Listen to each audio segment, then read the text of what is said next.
umuntu agomba gucukumbura akamenya ngo se umutima wa Yesu wari urimo ibiki.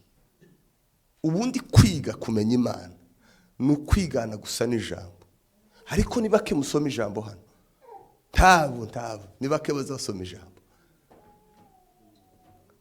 Uko umuntu adashobora kuba hatajya niko umukristo adashobora kuba hatasoma ijambo. Tibishoboka. Hari uwo mari cyumwera atajya akaja gupagasa. Yego tibishoboka. Impamvu mujya mugakomera mukagira imbaraga zo kuja guterura cyangwa no gukora akazi nuko muba mwariye igitaka, kandi namwe muri igitaka.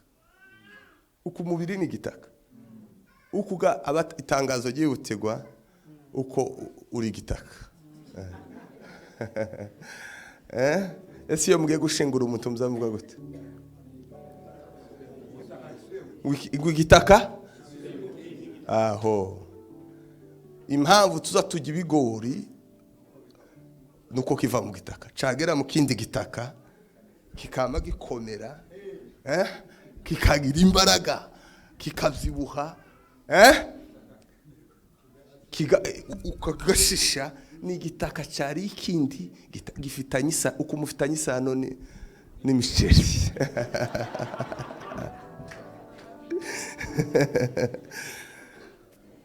Manure mwiza ibihe nibihe, manure mwiza, manure mwiza ibihe. Uko umubiri udashobora kubaho utajya, niko wewe mu mwuka udashobora kubaho utagaburira ijambo rye. Nukuvuga ngo umuntu udasoma Bibiliya yanga nyiracyo, yanga Imana. Bisobanura gute? Iyo dusenga, Mana ndagukeneye, Mana ndakwifuza, mfite icyifuzo runaka, ungirire neza. Gusenga no kuja kubwira Imana ibyo ushaka. Iyo usoma ubugiye kumva ubushake bw'Imana kuri wewe. Imana nayo igira icyifuzo ku bantu. Nukuvuga ngo umuntu wese udasoma Bibiliya yanga kumva Imana, kuko Bibiliya ni ijwi ry'Imana. Amen. Rero ijambo ry'Imana Yesu yahuye n'ikigeragezo, yahuye n'ibigeragezo bitatu. Kintu cya mbere yahuye naco ni ikigeragezo cy'inda. Ari nacyo kitugoye ngo mwaje mwese muvuye mu ngo zanyu muja kujya mu ikanisa, ni kibazo cinda. Dushamburiye amapepo. Ni gute mwova mu rugi wanyu mukaza kujya mu ikanisa? Dushamburiye amapepo. Dutere haleluya. Dutarame gatoyi. Amapepo inda ni gitangaza. Inda guki nico kigeragezo cya mbere Yesu yageragejwe. Yaramubwiye ngo hindura iribuye uki. Yesu aravuga ngo umwana w'umuntu ntabeshwaho n'umutsima gusa, ahubwo ngo abeshwaho ngo n'amagambo yose ava mu kanwa k'Imana. Imagine abagabo n'abagore bujuje ibintu mu nzu zabo, kandi muzamuva muri hari abaza bava mu nzu bariye, ariko kubera inda bakihutira kubona n'ibindi byahangaha.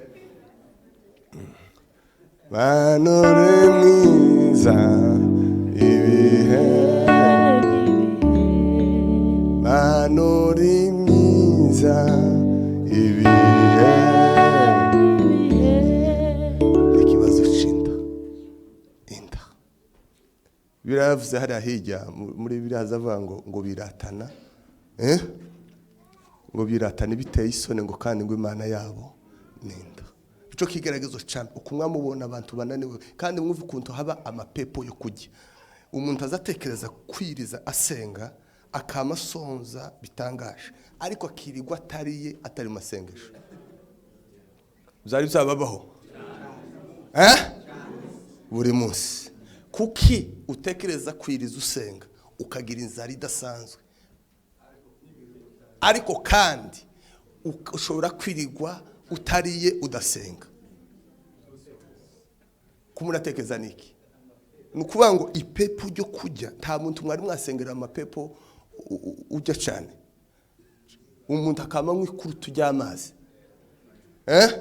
Timurabona abantu bagwara amapepo yo kunywa no kujya gusa n'abadayimoni bajya. Uko inzara yawe sinomo naga pepo dushambure amapepo gatoya. Bwana sifiwe.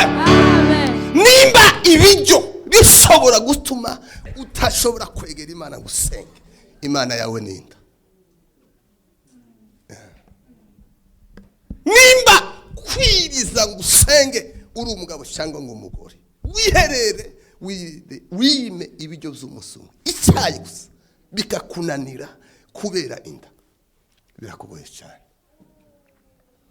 Rero imbabazi ni kamere y'ubumana, kandi imbabazi mwumva igitangaza nizi imbabazi amezi abiri, imbabazi naziza amezi abiri, kandi Imana impa test, kuko Imana yari kwigisha ikintu iziguha test kugira ngo irebe nimba ugihawe. Iyo wawiga imbabazi izi kuzanira ibintu bisaba kubabarira. Iyo wawiga urukundo izizana ibintu bituma ukunda bidakunditse ukundi. Kandi nta muntu woja mu yindi level adaciye ku kizamini.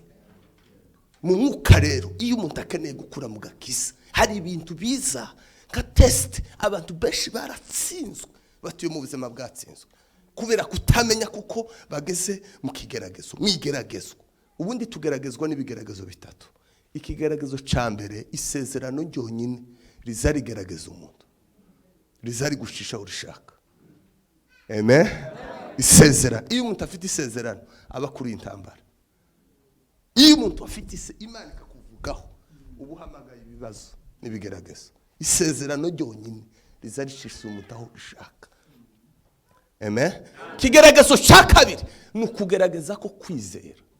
Murabisanga muri Yakobo ngo nimugubwa gitumo nibagerageza bitari bimwe.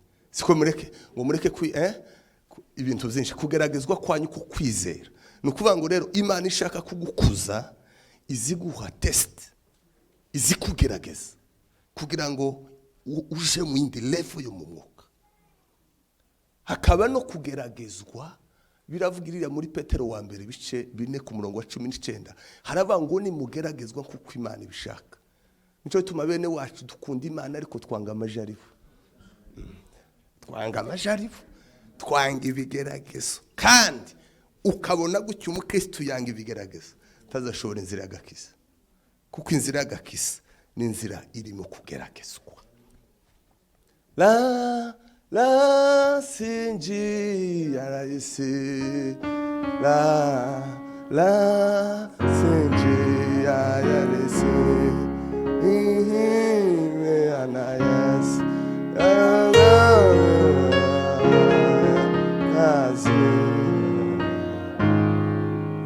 Nisila isaba abagabo n'abagore bafite imbaraga bamashije bemeye gukurikira Yesu, bemeye gusiga amagara yabo, bemeye kubabazwa kubw'Umwami Yesu, bemeye gutukwa, bemeye gusa mu mahwa, bemeye kunyura ahantu hakomeye cyane. Birava ngo muzaca mu muriro, ngo muriro tuzabatwi. Abagabo umwuka yarambwiye ngo homeze ngo mwisi y'ibihumbi z'abantu hariho abagabo babashaka Imana kabazuke. Tinawe uri umugabo uzoshake. Nimba mu bihumbi isi kumrangoga nimwe ngabanyamurenge nimwe muzamusenga, hariho ibihumbi n'ibihumbagiza z'abagabo bayi bashaka Imana ubudasiba. Hari abagore bayi bashaka Imana ubudasiba, hari abahungu n'abakobwa badatuje bayi basenga Imana amanywa n'ijoro, hari abasumba mwebwaga murarangaye gusa, hari abasumba baba kugisanira hanyuma abantu usango baragarana.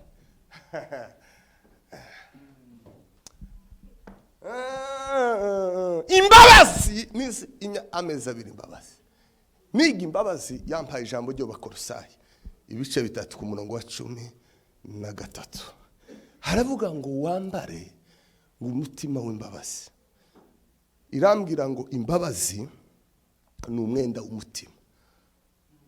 uko mwambaye amahuzu ni uguhisha ubwambure. icya kabiri ni ukwirinda umwanda kugira ngo umubiri utandura. Se niko? Kandi umwenda ushobora kwandura naho mwambaye, naho mwicaye ushobora gusanga umwenda wanduye. Sikwemeze? Ni ukuvuga ngo irambwira ngo uko umuntu azuka akihutira kwambara umwenda, niko uzuza wihutira kwambara umutima w'imbabazi. Imbabazi zirakenewe mu rugo, imbabazi zirakenewe mu bashakanye, imbabazi zirakenewe mu bakozi, imbabazi zirakenewe mu nshuti, imbabazi zirakenewe mu kazi. Imbabazi ni umwenda y'umutima. Ukunabona abantu bashwana, abantu bakagwana, abantu bagakora divorce, abantu inshuti zigatandukana. Nikibazo cyo kubabarirana gusa. Ikintu cyitwa ngo sorry. Umugabo akananirwa kuvuga ngo mbabarira, bikanga kanisa rigacikamo kuvuga ngo I'm sorry. Kandi naratangaye nigishwa iryo jambo I'm sorry. Umuntu azagukandagira gutya ti sorry. Ese abamaze uburibwe, abamaze iki?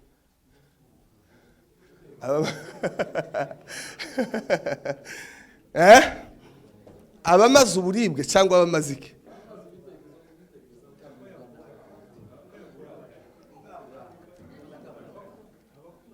Abakumaze imbaraga zose. Wamukandatse imbabarira. Uzugenda gusabagaza ariko umutima wawe utakiyaho umutekereza ikindi. Nukuvuga ngo imbabazi ntizimara uburibwe. Sikwemeze? Ahubwo zirinda umutima. Kandi imbabazi zirakenewe.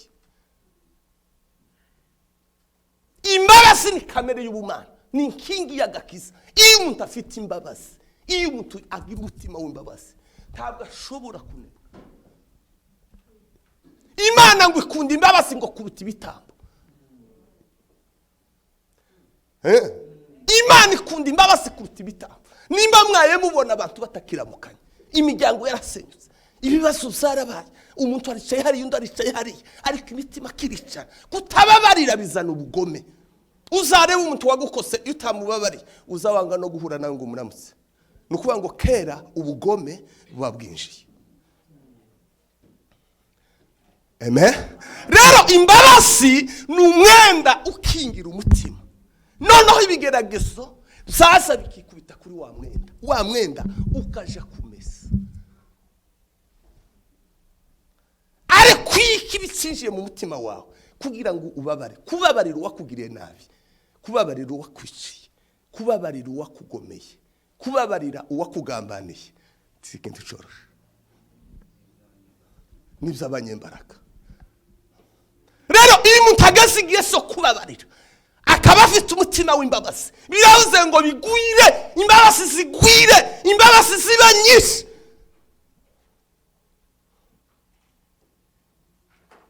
Kandi kutababarira ni imbogamizi imwe y'imira amasengesho.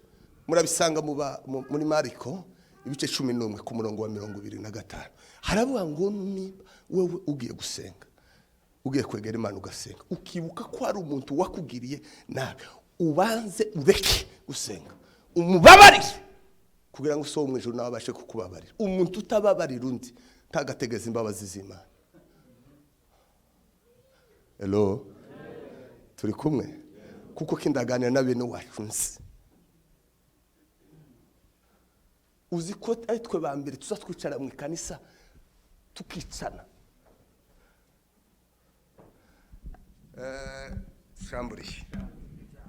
Shambure y'amapepo. Uyu mugoroba murababarira mu izina rya Yesu. Hallelujah. Imbabazi zirakomeye cyane. Kubabarira uwakugiriye nabi n'ubutsinzi. Kubabarira si uko abanyantegeke, uko abanyembaraga. Rero iyo umuntu afite umutima w'imbabazi, aba afite kamere y'ubumana, nimba Imana yarakubabariye kuko udashobora kubabarira, nimba ukeneye imbabazi z'Imana, we wababariye wakugiriye nabi. Rero iyo umuntu afite imbabazi mu mutima we, yarizi imbabazi akagira umutima wo kubabarira ntaza acogora. Imibanire yiwe n'abandi bantu iziba myiza, ntiyokorogana n'umuntu n'umwe kubera ko afite umutima w'imbabazi azababarira. Ijambo rya kabiri, urukundo. Urukundo, definisiyo y'urukundo ni iki? Biratubwira ngo Imana ni urukundo. Ni ukuvuga ngo iyo umuntu adafite urukundo nta Mana aba afite. Imana ni urukundo. Ni ukuvuga ngo iyo umuntu adafite urukundo nta Mana aba afite.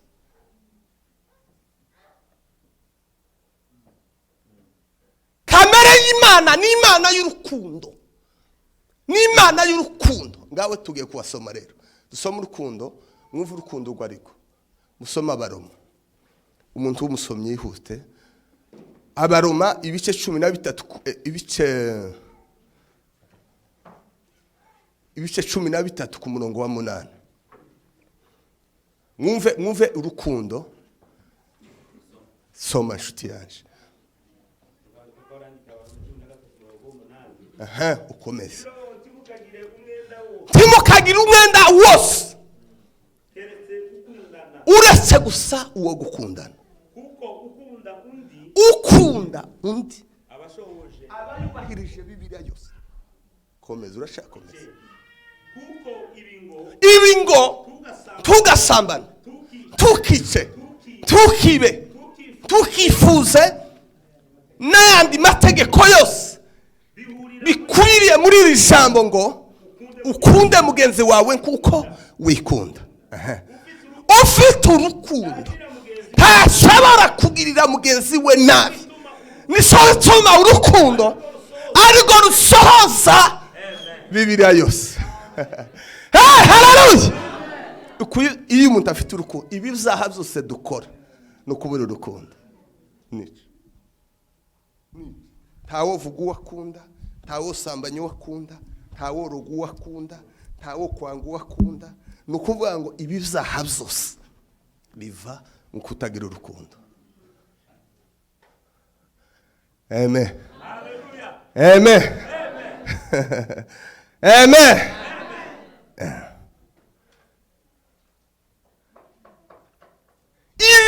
Ibi tukice tukagira uki biva mu rukundo. Mu rukundo. Kandi urukundo rurenze integenke zacu. Urukundo rw'Imana rurenze ibyaha byacu. Urukundo ruba mu majambo atatu. Kansubira inyuma kubabarira. Kubabarira na magambo atatu. Kubabarira no kwibagirwa, no guhanagura, no gutakura. Icyo umuntu yagukoreye. Mwumvise? Ngo Imana ngo yataye kure ibyaha byacu. Sikwemeze ihanagura gukiranirwa kwacu. Sikwemeze igira ute kandi izayibagirwa. Uyu muntu ari muri Kristo Yesu ngo ababaye isharemwe ibyakera biba bishize, abahindutse gisha. Nukuvuga ngo uyu muntu agukoreye ikosa ukababarira, ugomba kumubona nk'umuntu utarigeze kugira icyo agukorera. Nizo mbabazi. Hello. Turi kumwe. Ndabaha ubuhamya. Hari umuntu umwe naniga imbabazi iriya nyine muri Kenya nuko. Noneho tugasenga nyine abantu bose bari muri processes nuko. Noneho dusenge tugasenga. Noneho Imana igaragaza umuntu ungirira dosiye. Umuntu Satani yabikije dosiye yanje. Kuri hari abantu Satani yagize utu agenti azaha ibintu z'abandi. Noneho umugabo umwe Satani amubitsa dosiye yanje. Noneho turasenga. Imana yose turiya mugabo ni ugufitiye dosiye yawe. Noneho akaba ari umukristo nshumzi mu ikanisa. Noneho twahimbaza gutya na mukubita gutya. Kabona wawe uriya wacu umbikiye umbikiye dosiye nuko. Siko bimeze. Noneho umutima uranse ukomeze wanebwe wapfuye. Kurahimbaza Imana uri ku gatuti ukabona umuntu tiwapfuye kera none tumubwira guherekeza ariko ibyo nakoze ntimukabikora kuko wewe ubikora wogwana nuko ndambwira ati yari muzara wanje namucumbikiye amezi 2 mu nzu amenya muwanje umugore aramwimukira amenya gasasa ubujya nkorera target noneho arasa ti kuze perekeza gato tutuvuye mu materaniro aramperekeje ti noneho amakuru naye ejo bundi twaza dusenga Imana ivuga amakuru ivuga amakuru kuko mfitiye idosi ariko mbivugana muzishimo n'umunezero siko bimeze none twasenga Imana ikavuga kandi Imana izivuga abantu bobesha kuko dufite abantu satani baba agenti satani azagenda akoresha ikinyoma muzi ko ari abantu babeshewe siko bimeze uko dufite abagabo babeshewe n'abagore babeshewe kubera systeme y'abadayimoni bagira systeme yo kubeshera nibo bonyine bazabahimba bakavuga ngo uyu muntu tumubeshere kino kintu abarozi bari hano ko baramazumva uko bazababikora dushamburiye dutere haleluya barasafewe ko turavuga amakuru bazi mutegere neza rero turirimbe gato numugisha ukomeye Yesu numugisha ukomeye kumenya ndamubwira ngo ibyanje byawe nibyo byawe wogira umugisha ukihuta n'umugisha no kwihuta kandi wega nturi mu bantu bo ufata nk'ikidose yaje wowe uyiha abandi kuko umukazambwira ngo ngira ico nkwaturaho ningira ico nkwaturaho kirakubaho jewe sino kwemera kubona ibibi byawe siko bimeze none ga ndakubabariye ndagukunze cyane wowe uri umwira wanje uri mubyara wanje usumuka ukurimwo niwe duhanganye uwakubikishije idosi none ubiva imbere ubihe nk'abandi bari hirya tuzaduhurira mu myuka hanyuma tubikora ibintu kuva uwo munsi twaganiriye nakazambura ifarankazi mukaba sintegeze koza naruka kujya iyo ubona umuntu gutyo ukamubona ko ari umwanzi wawe uriya si umwanzi wawe ahubwo muri wewe urapfuye uba ufite ikibazo gikomeye cyane urukundo tumwabona ibintu bizabituma abantu bashwana bagira gute n'ibyaha no kubura urukundo rw'Imana musome muri Yohana wa mbere ngiye kurangiza ku rukundo iminota yashize tuze gutarama nimugoroba hanyuma twiruke numugisha ukomeye kumenya Yesu ibice 4 ku murongo wa 7 bakundwa mwumvira ijambo bakundwa mukundane kuko urukundo ruva ku Mana umuntu wese ukunda yabyawe n'Imana kandi azima aho udakunda hazimana kuko Imana ari urukundo ikindi cyo cyerekana bishaka kurekera aho ngaho umwana wese asa na se kandi umubyeyi n'uzumenya se w'umwana numugisha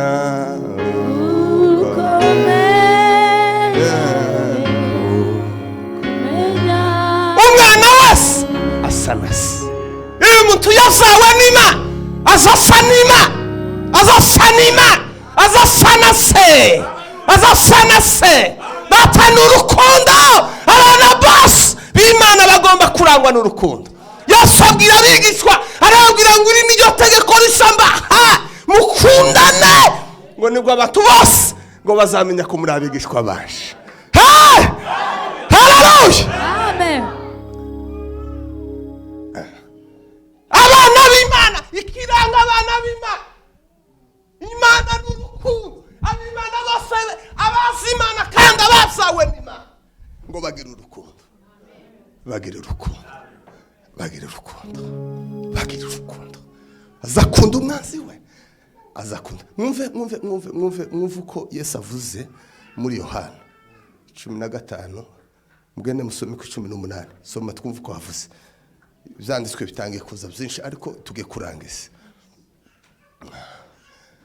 Udakunda ntazi Imana, udakunda ntazi Imana, ntiyabyawe n'Imana, ntabwo ari umwana w'Imana. Nubona mu buzima bwawe ugira uwo wanga gutya, ukagira umutumwa wanga gutya, cyane ikimenyetso kusa na Satani.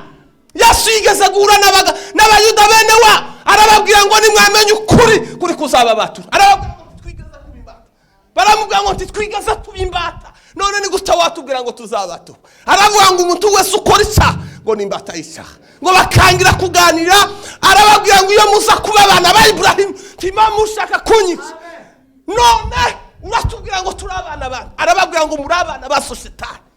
Mukaranyisha aramubwira ngo umuntu numubona yakora ibibi tukamutindeho kuko sanase Satani. Kandi nta muntu uvuga ngo sanase ngo arakare. Hari umuntu ubwira ngo sanase akarakara.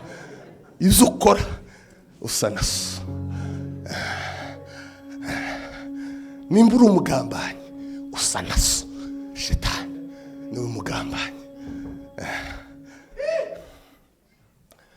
Soma uko aho ngaho avuze gute? 15, 18. Abisi nibabanga muzamenye ko ari ze babanze kwanga mbere yuko wanga uba wabanze kwanga. Yes. Hanyuma urwango rwo ntawo kwanga. Yes. Wakunda umuntu, kujya umuntu wese wanga umuntu aba yabanje kwanga Yesu. Tugarura abantu kuri Yesu gato bakunda abantu kubera gukunda Yesu. Siko muri Haleluya 7 tukobanura abantu gato kuko ngo abisi nibabanga ngo muzamenye ko njewe babanje kwanga. Nuko ngo iyo wanze umuntu uba wanze Yesu kugira ngo urwango rugende wanguriye umuntu. Tutera Haleluya 7 gatoshye tugarurira abantu tukobana. Haleluya! Haleluya! Haleluya! Komeza. Hari amajambo akomeshana. 19. Iyo mubabisi abisi baba bakunze, ariko kubera ko mutarabisi ahubwo n'abatoranyije mu bisi, nico gituma abisi babanga. Nta mukristo uzukundwa, ariko mwe muzamukina ngo abantu babakunde bavugeho neza. Wabisi ni babanga nazanye igijo irambwa nkomeze. Umuntu nakwanga uzomenye ko ari uwisi. Amen. Kandi nawe nugira uwo wanga uzamenye ko wahindutse uwisi.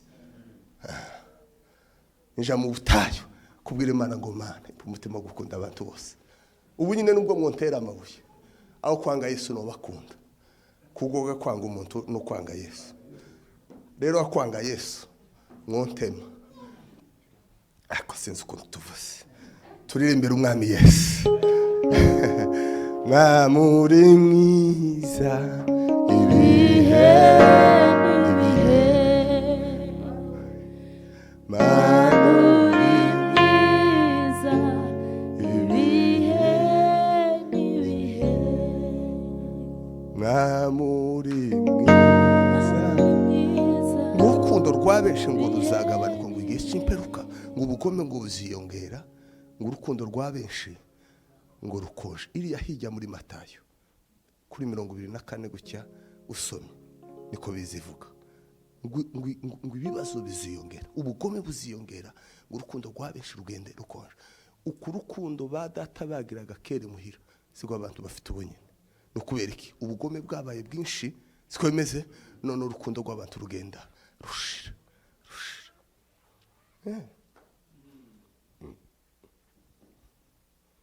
Babazi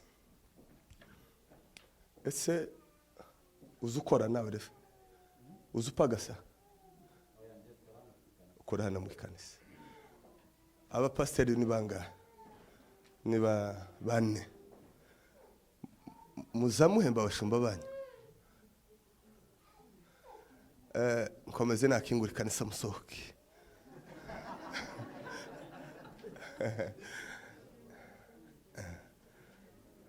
Ubundi nta mupasiteri ugomba kuja mu kupagasa. Ivyacumi byanyu mwese hano uzotunga abashumba bane bakaba mu ikanisa bagasenga Imana. Ariko ugana ukuvuga ngo babe mu icumba c'amahombe basengera abakristo naho ni ibindi bibazo. Naso ni ibindi bibazo.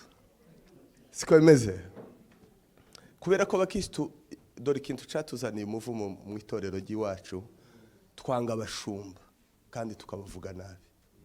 Uzi ko urugo ruza gwicara rukavuga umushumba wabo nabi, bakamusebya bakamuvuga, ninga yaza akabahameza. Ni umuvumo uteye ubwoba.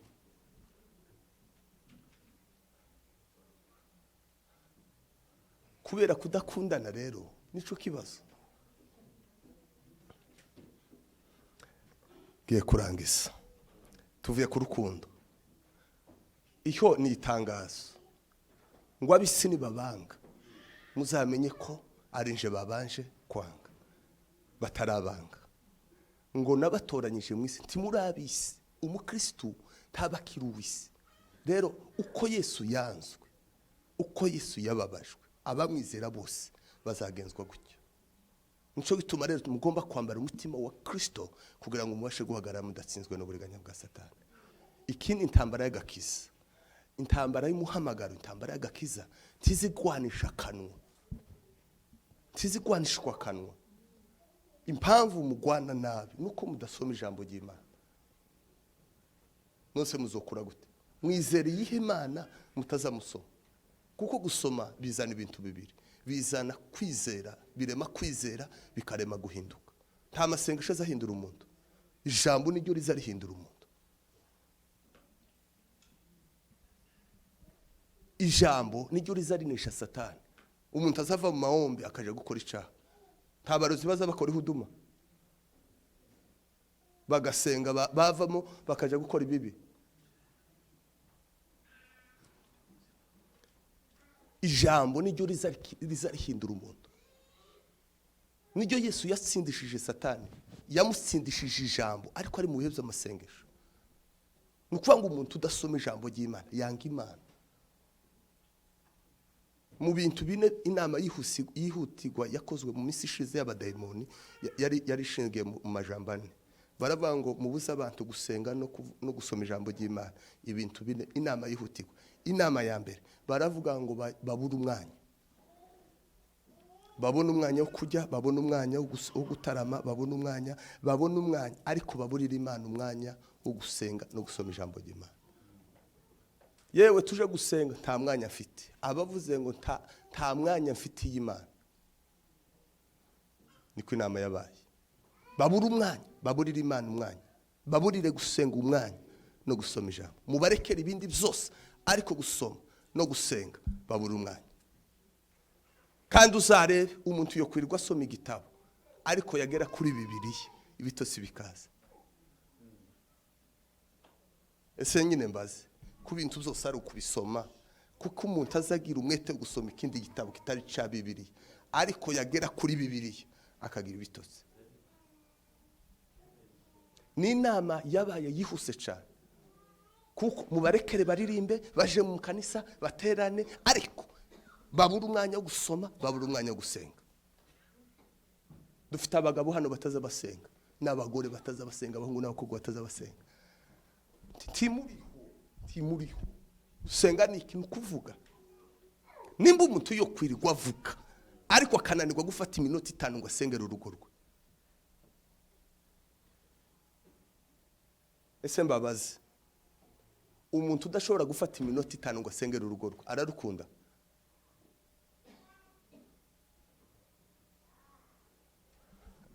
Abantu bunamye dushamburiye. Nimba umugabo ashobora kwirirwa avuga, umugore akwirirwa asakuza, ariko bavuga ngo dusenge, umuruho wose wa company wose ugashika ibitotse bikaza bavuga amen. akamaba amaso kuki mudatekereza ukuntu umuruho uza mu mwanya wo gusenga? Kuki mutagiriye? Kuki mudatekereza byihute cyane? Ndangiza amahoro. Amahoro, Satani n'umwanzi w'amahoro, Yesu n'umwami w'amahoro. Abantu bose batuye mu bwami bw'Imana bagomba kurangwa n'amahoro. Amahoro. Amen. Amahoro aba ubwami bw'Imana buba mu mahoro. Nukuvuga ngo umuntu wese utuye mu bwami bw'Imana, umuntu wese uba mu bwami bw'Imana agomba kuba afite amahoro yo mu mutima. Satani n'umwanzi w'amahoro. Umuntu azabura amahoro ryari iyo akoze ikintu cyose. Nukora ikintu cyose ukabura amahoro yo mu mutima, uzamenye ko kivuye kuri Satani. Ikintu uzakora, ikintu uzovuga, ikintu uzokora ariko kikakubuza amahoro yo mu mutima, uzomenye ko kivuye kuri Satani. Nico gituma nta mahoro y'umunyabyaha. Nubwo muririmba, nubwo musirimba muri abanyabyaha, nta mahoro y'umunyabyaha aba. Kandi ubwiza bw'agakiza ni amahoro yo mu mutima. Ni amahoro nico kintu Yesu azatanga kubakishijwe. Iyo umuntu ari mu byaha ababuza amahoro yo mu mutima. Ariko iyo Yesu yinjiye mu buzima bwe kandi mutakeretse ikintu cy'amahoro, iyo umuntu yihanye azayamagira amahoro. Siko umuntu iyo mbabazi ngiye kurangiza. Ese umuntu ashobora kubura amahoro acafuye? Umwanda wo umuntu abura amahoro, sivyo? Ariko yoga akumva ameze neza. Siko meze. Amahoro yo mu mutima azazanwa no kwihana no kwakira Yesu. Kandi umuntu azabura amahoro yo mu mutima iyo akoze ikintu kibi. Nubwo utuka umwana ariko kumva umutima wawe nta mahoro ufite, siko meze, uzomenye ko kivuye kuri Satani. Amahoro aho kuvuga ngo jewe nkomeze mbura amahoro y'umwami Yesu. Ijoro rimwe mbura amahoro, umunsi umwe niyo munsi nabuze amahoro. Twari mu gitaramo ngiye kubwiriza, umuntu umwe araza arambwira ngo pasiteri, aransora gatoya arambwira ngo ushaka kwihana. Noneho ndabwatse bari bage kumpamagara, tihangane ni turangiza tubonane. Turangiza amateraniro ndamubura. Namandara ndi maso. No munsi naraye mbuza amahoro. Ndabango Mana ukunakoze. Nzongera mubone. Nja gusaba Imana imbabazi, ndinge ngo Mana uzomugarure. Kuva uwo munsi Imana irambwira ngo ikintu cingenze mu kanisa ryanje n'umuntu ukeneye kwihana. Ibindi byose uzozubireka ariko wumve umuntu. Nico gituma n'uruhinja ruzarumpamagara kamaje gutega amatwi rushaka ahari rushobora gushaka gukira. N'uwo munsi nabuze amahoro. Ikintu kitumubura amahoro yo mu mutima n'umwanzi wawe. Muhaguruke dusenge. Imbabazi, amahoro n'urukundo bigure muri mwebwe. Rero murabona ko iyo umuntu afite imbabazi akagira amahoro akagira urukundo, ntabwo ashobora kunebwa, ntabwo ashobora gukora ibyaha. Aba afite kamere y'ubumana, aba ari umugabo w'umwizerwa ufite kamere y'ubumana. Abo bagabo nibo dukeneye mu itorero, abo bagore nibo dukeneye mu itorero. Murabona ukuntu mungana muri Zayoni, ukuntu muberewe. Ariko mudakundanye mwogwana gutya mukamarana ubugome bukinjira hano abantu, uko usanga ari abantu batazabaramukanya hano, nabo nabapagana. Dushambure ayo mapepo, ikintu caguteye kwanga abandi. Mwuka yaramwe ngo se ngo suzi ko ngukunda kurusha abandi toyaye. Ti rero uwo kwanga uwo nkunda kukurusha. Amen. nshobora kwanga mwene data Imana imukunda kurusha uko inkunda. Irambwira ngo rero ntukanga umuntu kuko ntuzi urukundo mukunda. Ese nyine umuntu azayangira undi gute? Uza wanga undi gute? Uza wanga undi gute? Kuko Imana igukunda kurusha abandi se. Tuge gusenga Imana uyu munsi, genda ubabarire, mubabarira. Kubabarira ni ubusinzi. Gukunda umwanzi wawe n'imbabazi no gukomera. Kandi mu bintu bikomeye bitsinda umwanzi, umuntu wese ugira umwanzi, iyo wababariye umwanzi wawe. Umwuka yarambwiye ngo kubabarira umwanzi wawe ngo niko gufata umupanga ngo ukamushoshora, ukamushoshora, ukamutema, ukamumutema, ukamumara, ukamushosha, ukamumara. Ngo kubabarira umwanzi wawe ngo niko gufata umupanga ukamumutema gufa ukamumara. Kandi kubabarira umwanzi wawe ngo niko kuba imbere yawe atazongera kandi kujya wababariye umwanzi wawe uwo mutsinze ntazayongera kukubona. Azaheba aravuga uyu muntu ni igihumbi, umuntu wawukorera bino. Kandi muzorebe iyo bakeneye kugufata bazaba gutuka wabasubiza. Turiya n'uwacu n'umwira wacu, bakaba barakwegereye. Ariko iyo bagututse ukababwira ngo Imana ibahe umugisha, bazangura igihume twaramubuze. Timukabererekere Satani. Uwo mwegeranye tuzi urukundo Imana imukunda. Uwo mwegeranye wakwanga uw'Imana yakubiremo umugisha wawe. Muhure nk'abavandimwe, mugirane urukundo rwa kivandimwe. Semena amen. Ninde muntu wasanga umuvandimwe we yaguye hanze yishwe n'inzoga akamufotora akamushaka kuri WhatsApp ashuko ko hejuru? Hari uwo? Kubera iki? No muvandimwe wawe urababaye. Hari umumama umwana we yobyara ikinyendaro ukamufotora ukagenda ubwira abantu ngo umwana wanje yabyaye ikinyendaro afite inda. Hari n'abandi bagore bagito babadayimoni baza bakuramwe abana baba amata. Turabafite mu bwoko bwacu badayimoni, baza bagenda bagafata abana bakabajana ku bitaro bakavuga ngo nibabakuremo inda. Amapepo dagoni. Uwo mugore ameze nk'umugore uriya mu mubwiriza ngo ikirusha urupfukurura. Ngo umugore ngo meze nk'ishundura. Umugore urusha urupfukurura. Akuze umugabo kubana n'umugore urusha urupfukurura. Yeme tutabara uwo mugabo uri hano, tutabara abagabo. Uwo ugira umugore urusha urupfukurura tuhwere. Shambure bene abo bagore. Biravanga uburanga bwiza, ngo umugore w'uburanga bwiza ngo udafite umutima, ngo ameze nk'impeta y'izabo bambitse amazuru y'ingurube.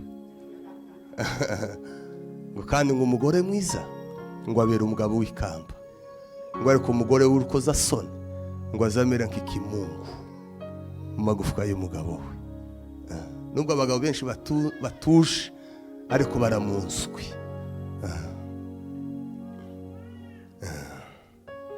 Kadusenge Mana. Mana uri mwiza ibihe, ubabarire ukunde. Mwamuri mwiza ibihe, turirimbe gutyo twese.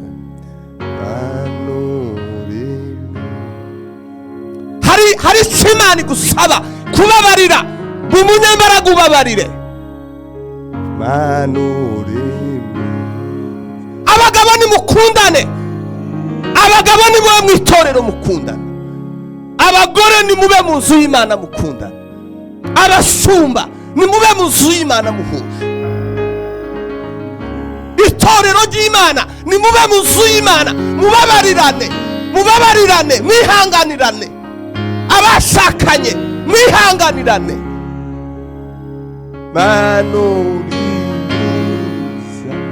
Nimba nta mahoro ufite, ibyaha byarakubujije amahoro, ihana ubone amahoro y'Umwami Yesu. za ibihe.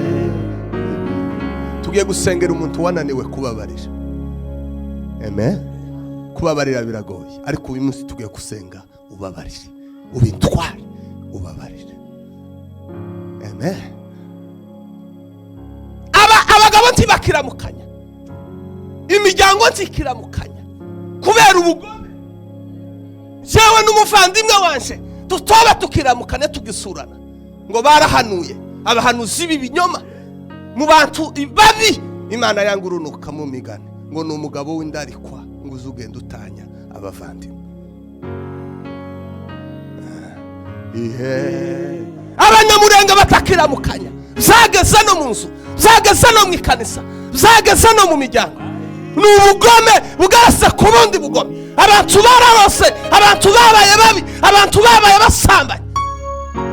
Ubugome urukunda Imana iribagirana mu buzima bw'abantu. Dusigarira mu ikanisa abantu bakaza bakambara bakabegwa, naho bambariye ku bugome, bambariye ku bugome, bambariye ku bugome, bambariye ku bugome. Kabaratanga ituro ririho ubugome, karasangura amaboko yuzuye umutima w'ubugome, yuzuye umutima wo kugamba abandi. Timuzobona Imana nimudakizwa, timuzobona Imana nimudahinduka mw'abagabo, kandi iherezo ryayo bizaba ribi, kubera kuko kumuraza mu nzu y'Imana ariko mwambaye umutima, mwambaye uruhu rw'intama, ariko imitima yanyu aramaseka ajyanye. Rimwe tugiye gusenga Imana, muhinduke, muba abakristo, muba abagabo babisegwa, muba abagore babisegwa, muba abasore babisegwa, muba abakobwa babisegwa, muba abaririmbyi babisegwa, muba ababisegwa. Imana ikeneye abizegwa. Imana ikeneye abagabo b'imbaraga, Imana ikeneye abagore b'imbaraga, Imana ikeneye abasumba banesheje. Imana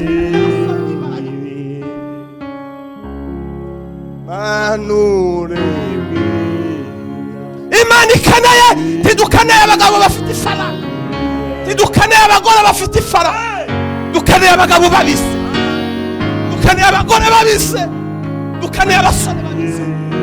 N'abasore mwe nimudasenga muzigana baso n'abasogokuru babaye mu nzu y'Imana badakishijwe, namwe muzakomeza mu nzu. Erega kwiga tizobuza umuntu gusenga, erega gukora tizobuza umuntu kumukiranutsi, erega kuba umupolitisiye tizobuza kuba umuntu kumukirisitu. Imana izakwereka ba Dawudi bari abakirisitu, bari bayoboye, zakwereka ba Daniyeli bari bayoboye, abahungu b'abanyabwenge bagiye muri politiki. Bubaha Imana.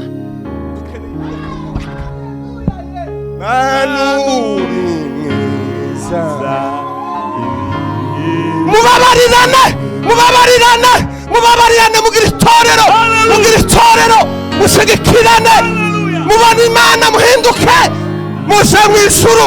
Yasagaza mu buzima bwa, yasagaza mu wa mbere, yasagaza mu wa mbere, yasagaza mu wa mbere, yasagaza mu wa mbere, yasabu wa mbere mu buzima bwa, yasabu wa mbere. Mugira ingo, abagabo n'abagore batasaba senga mu ngo za, ibiti bigigwama, bafite ibigigwama mu ngo za. Ndabona umugore bananirwa guterana mu ngo, ubaranga Imana basenga Imana kandi arabakirisitu. Urugo niryo torero ryawe, urugo rw'umuntu niho hantu umuntu azasenga akirigisa abana, agasenga umugore nawe Imana igakunda.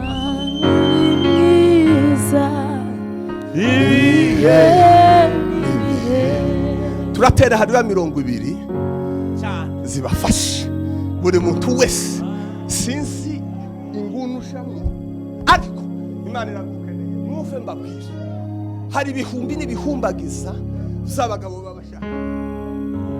Wenyine kindinga ijambo ry'ukuntu no bumukire ndumukiranisi, kuko mfite gukira vuba cyane. Ngo Yobu ngo yari umukire kandi w'umukiranisi. Ni gute umuntu Yobu umugabo w'umukire kandi agakiranukira Imana? Izo nizo twatwiga, kuko hari abagabo babakire bakuba zabapfukama bagahimbaza. Haleluya, haleluya, haleluya, haleluya, haleluya, haleluya.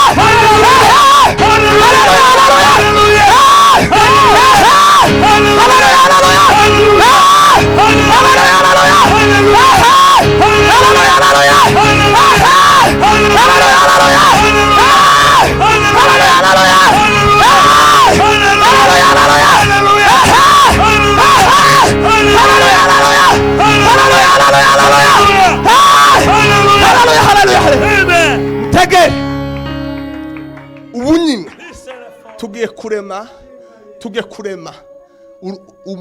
kurema ingo ziri mu Imana.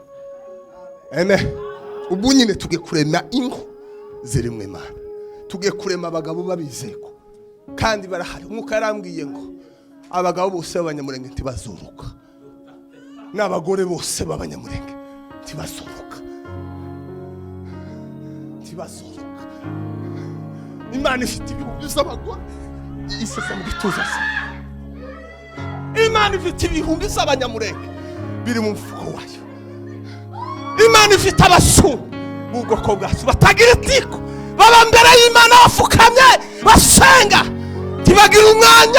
tibagira umwanya w'urwenya. Barahari. Hari abagabo batagira urwenya, hari abagabo b'Imana, hari abaramyi b'Imana batagira black, baba imbere y'Imana bazi ico koko. Gatoya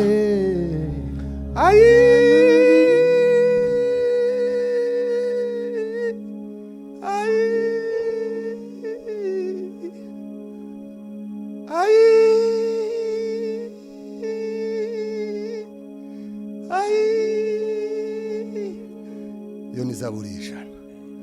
Iyo twanezerewe Imana izituga ngo tuvugirize Uwiteka impundu.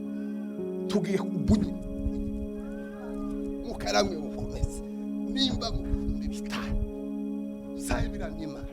Nimba iho nabwo wa ugomba kuba nimba hari abagabo kindani amabona nijoro kubereka abandi bo babagabo bashaka Imana. Naje ndumugabo kubera iki n'Imana itarobanura kubutora. Ukunda nzamukunda, ngushaka umwete azamba. Erega nawe ushaka Imana uyibona kandi ntiyo kuza gukora izo wakora, ariko ka umugabo ufuze Imana. Nimudasenga umusoma ijambo ry'Imana timuzova mu ikanisa. Satani ntafite kubakura mu ikanisa, ariko muzova mu ikanisa mutagira umugisha uva mu nzu y'Imana. Nico gituma muzamugwanira mu ikanisa, mugezeho aho mugwanira mu ikanisa. Ubwoko bwaje mugezeho bafata ibipfunsi sikanisa. Abagabo bagasaho baganda bagakora inama bakiga kushumba wabo bakamuvuga bakamutana. Abo n'abasenga ibigirwama, abo n'abarusi. Hari abagabo batokwemera inama ngo yabivuze kandi. Mureke mbabwire mwumva itangazo gihutirwa. Biravuga ngo turi ingingo za Kristo. Umuntu wese n'urugingo. Nimba we uri ijisho, undi n'ugutwi mu ikanisa, undi n'amaguru, undi n'amaboko. Buri muntu wese amenye urugingo rwe muri Kristo Yesu. Akanwa tikaza kwita ku murimo w'amaso, n'amaso ntazayiza ku murimo w'amatwi, kandi ugutwi gupfuye tukobuza amaso kubona. Wewe nimbura amaso komeza ukora akazi ko kubona, ureka akazi k'amatwi nasakafe, ariko ubone gusa ukimwita mu kazi k'amatwi uraba. Tuge gusenga Imana bunyine. Munyemere dusenge nubwo iminota yagiye, ariko mureke twatura akanwa dusenge. Ni naco kintu nabonye hano cintegeke abantu ntibagisenga zama bacishika gusa. Dusenge wature, dusenge. Haleluya. Mwami uri mwiza Mana data, Mana imbaraga n'ubushobozi, reka dusenge. Mana imbaraga n'ubushobozi, tukwesa abagabo n'abagore bananiwe kubabarira, tukwesa abahungu n'abakobwa bananiwe kubabarira, tukwesa Mana abantu bafite ubugome, abantu banza bene se, abantu mwemi Mana abagabo bagize ubugome, abantu banza bene se, abantu banza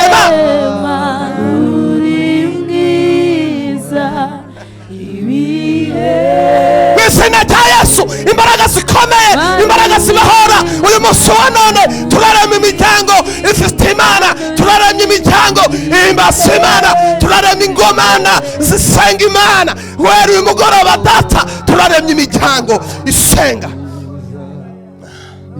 turarema data imiryango abagore n'abana, abahungu n'abagabo n'abagore basenge, bahamagara ubwisa bwawe mu ngo zabo.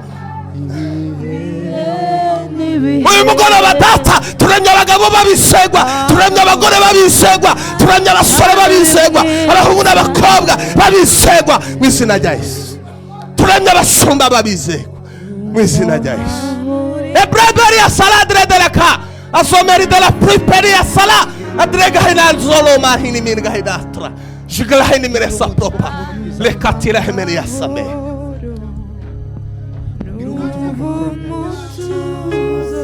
Misina Jayas, Misina Jayas, Hindura Misina Jayas, Hinduru Musima, Hinduru Musima, Hinduru Mukingo, Hinduru Musima, Hinduru Mugore, Hinduru Mukelo, Hinduru Musale, babona mahoroma. Bene wacu babuza amahoro, badatabara rose babuza amahoro, badatabara sambanye babuza amahoro, bamama bararose babuza amahoro, bashiki bacu barasambana, barumuna bacu n'abasambanye babuza amahoro, babuza amahoro, babuza amahoro, babuza amahoro mu izina rya Yesu. Amahoro nagase mu miryango, abantu babuza amahoro mu ngo zabo, abantu babuza amahoro, abantu babuza amahoro, abantu babuza amahoro, abantu babuza amahoro, abantu babuza amahoro. Amahoro namanuke mu izina rya Yesu. Barabusenga amahoro yanshe ndayabasigiye. Le propari de zalagoro genemerias. Ayimana we. Ababushishwa amahoro n'ibyo bakose, ababushishwa amahoro n'abicanyi, ababushishwa amahoro n'ubusambanyi, ababushishwa amahoro n'ubugambanyi, ababushishwa amahoro no kubeshera abandi ma.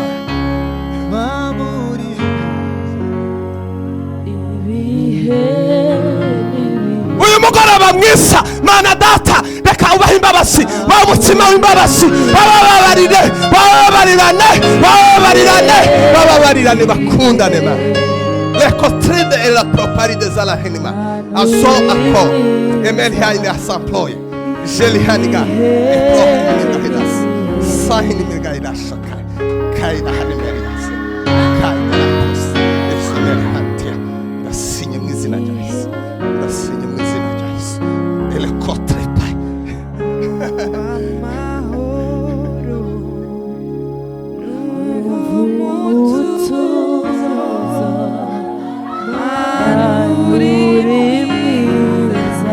Bwana sifiwe. Tugiye gusenga isengesho rikomeye, tugiye gusenga twimana abantu. Amen. Tugiye kwimana abantu mu maboko y'abadayimoni. Ubu nyine tugiye kwimana abagabo n'abagore, abahungu n'abakobwa. Batibazonde. Ubu nyine nico kintu tugiye gukora.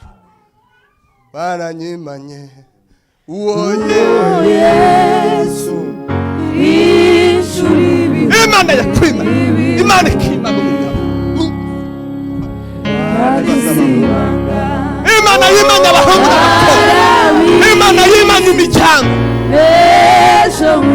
basabahora bagasaza barabanesha. Bunyi tugiye kurema abantu.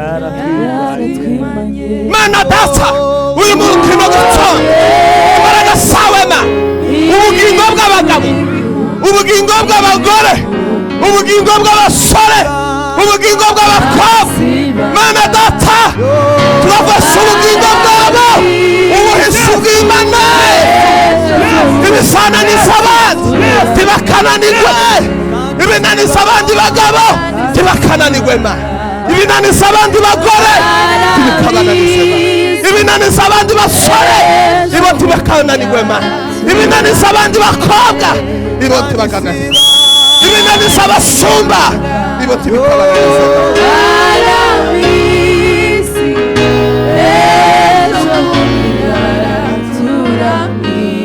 Niko dusasa mu izina rya Yesu.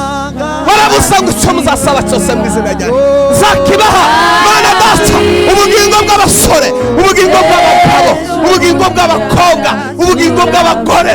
Mana data buguhaye mu biganza byawe Mana, kugira ngo Mana basabe abanyembaraga, basaba abagabo b'imfura, basaba abagabo babisegwa, basaba abagore babisegwa, basaba abashumba babisegwa, basaba abasaza b'ikanisa babisegwa, basaba abaririmbyi basaba babisegwa n'izina rya Yesu.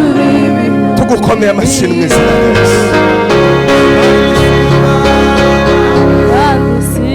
Barabi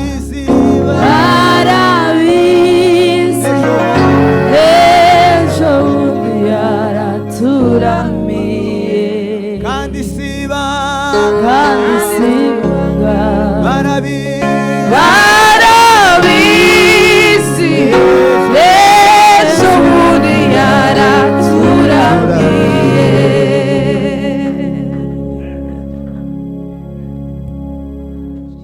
Amen.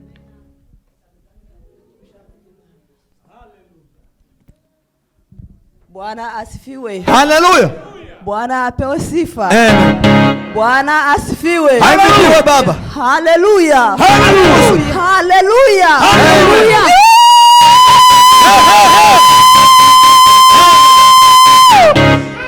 Bwana asifiwe. Haleluya. Bwana apewe sifa. Haleluya. Haleluya. Haleluya. Haleluya. Haleluya.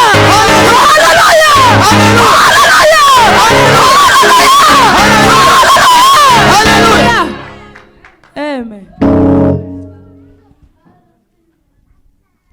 Imana ni Imana. Uyu ni umugisha ukomeye. Nimuve hasi. Kandi sibanga barabizi Yesu bundi yaraturamiye. Kadusabe umushumba nkingi hatambuke asenge ashimira Imana kubw'uyu mugisha twakiriye muri iki gitondo. Ni umugisha ukomeye. Karibu. Tangazo gatoya tarasenga, tangazo rya gisubizo. Amateraniro aratangira isaha 10 zuzuye, ariko abataraye babonye umwanya wo gutarama hariho ibintu byiza kandi bikomeye. Wigore nimba udakora uzuterane, ugabane nawe kuri iyo migisha y'Imana. Karibu. Mana turagushimiye kubyakoretse aha hantu. Mana dusabiye umugisha abakozi bawe batugaburiye ijambo ry'Imana. Mana dusabiye urugo rwa Bishop Robert umugisha wawe. Dusabiye umudamu wiwe n'abana biwe aho bari. Dusabiye umukumbi Mana yanje baragiye. Imbaraga zawe zibane nabo, ubuntu bwawe butahe mu rugo rwawe. Mana dusabiye urugo rwa Revera Nkomezi umugisha wawe. N'izina rya Yesu Kristo imbaraga zawe zibane nabo. Ubarinde kandi ubazigame aho bari hose. Abamukomokaho bose Mana. Mana dusabiye abantu bose bateraniye aha hantu uyu munsi. Mana hari abafite ibibazo mu mitima yabo, hari abafite intimba ku mitima, hari abafite ibibagoye, hari abafite ibibaruhije, ariko twizeye imbaraga zawe Mana. Mana dusabiye abantu bose kugira ngo basurwe nawe kandi barindwe nawe. Mana turagushimiye tukweretse amateraniro y'umugoroba kugira ngo bane natwe, ntaba ari twe ahubwo izina ryawe rihe icubahiro mu izina rya Yesu Kristo.